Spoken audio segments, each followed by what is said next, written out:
This is Democracy Now!, democracynow.org, the War and Peace Report. I'm Amy Goodman.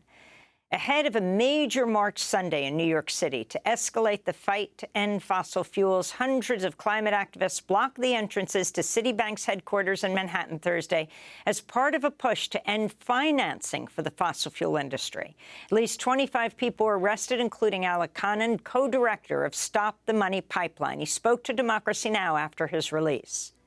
Citibank is the world's second largest funder of fossil fuels.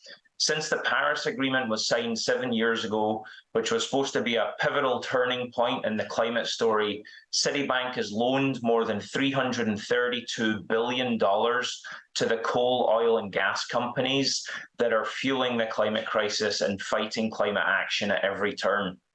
And we've been engaging with Citi for years, talking to their senior leadership, encouraging them to listen to us and to start passing policies to stop financing fossil fuel expansion, but they have not listened.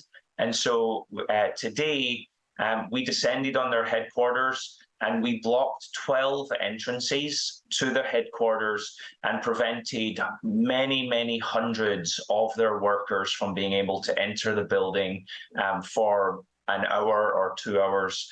Also this week, some 400 scientists endorsed the demands of Sunday's March to End Fossil Fuels, part of the global fight to end fossil fuels, which will see actions take place around the world.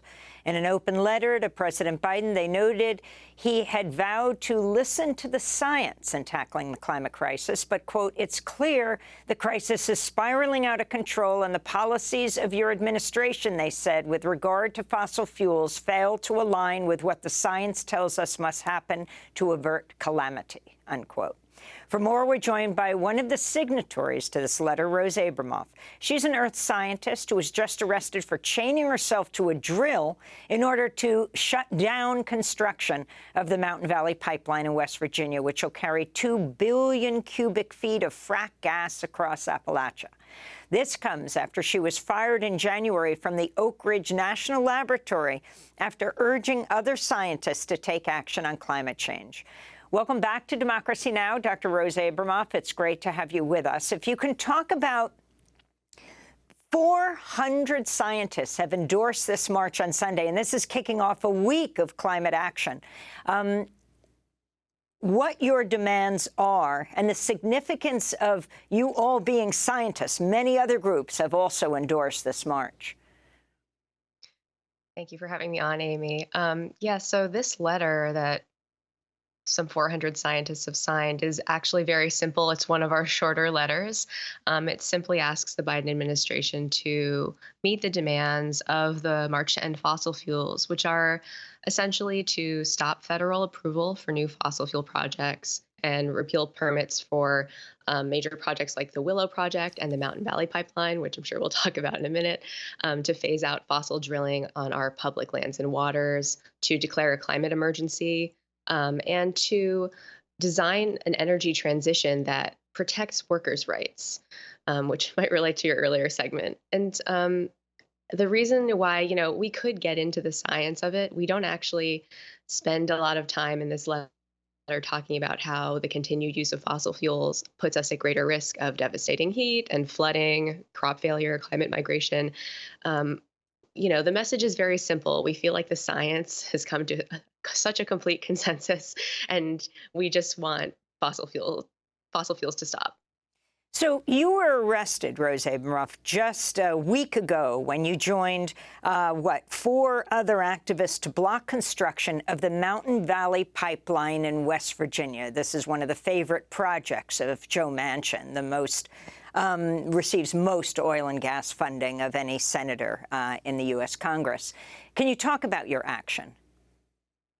Sure. Yeah, I was locked to the drill, poised to go under the Greenbrier River, which is the longest undammed river in the eastern United States.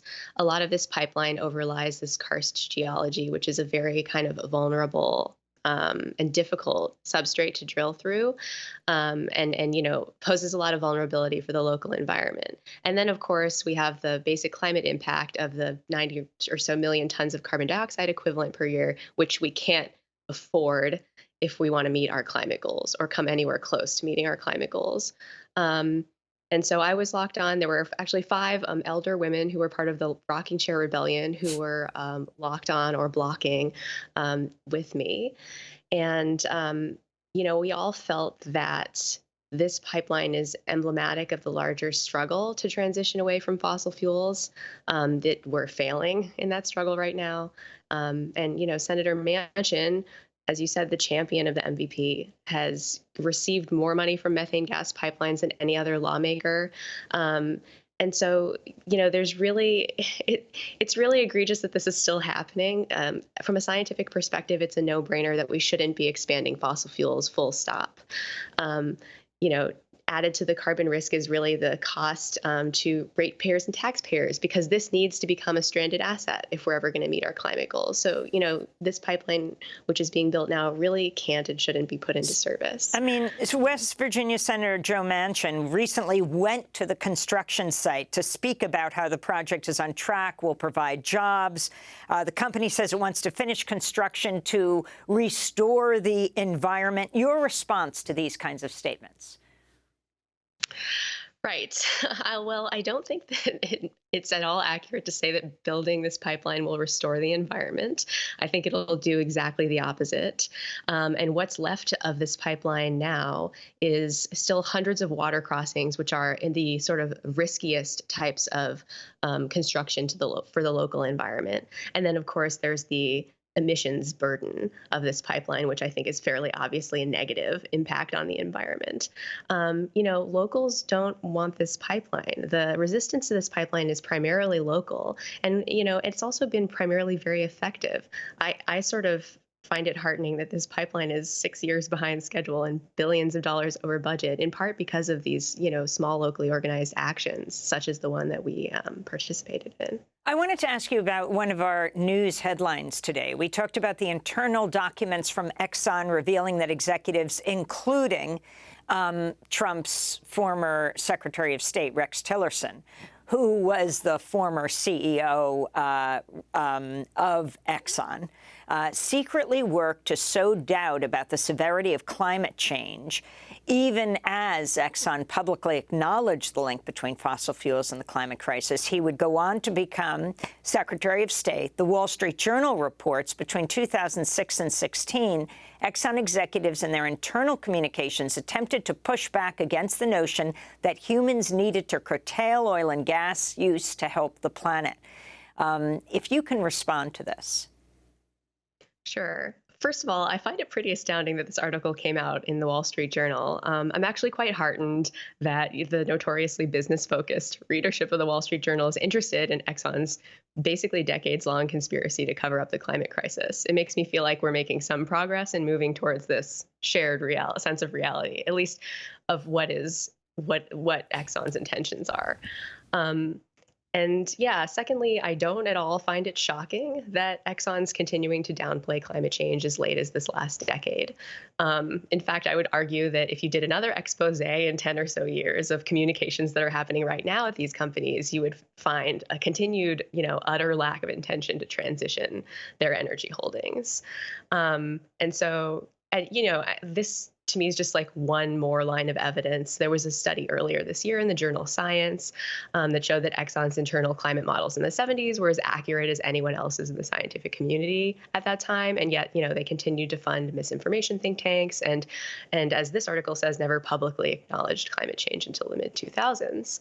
So, well, I feel like the lesson that we should take from all this is that fossil fuel companies like Exxon have no intention of transitioning their energy holdings on their own, that we have to force them to do it. Finally, you're going to be joining this march on Sunday. But Rose Abramoff, was it worth all that you've done being fired in January from the Oak Ridge National Laboratory after urging other scientists to speak out around climate change and to take action on it? Are you sorry for what you did? I'm not. I feel like I've tried everything that I could do in order to get this message across and to, get the message out to people that climate activists aren't crazy hippies, that, and scientists aren't exaggerating, that this is a serious issue that we need to address now. I feel like I did everything that I could within the context of behaving well as a scientist, educational programs, policy reports, city council, petitions and marches. I wouldn't feel the need to risk my job with activism, to risk felony level charges by locking myself to a pipeline drill if I felt like the voice of the scientific community was being properly heard. So I stand by my actions. Dr. Rose Abramoff, I want to thank you so much for being with us, Earth scientist.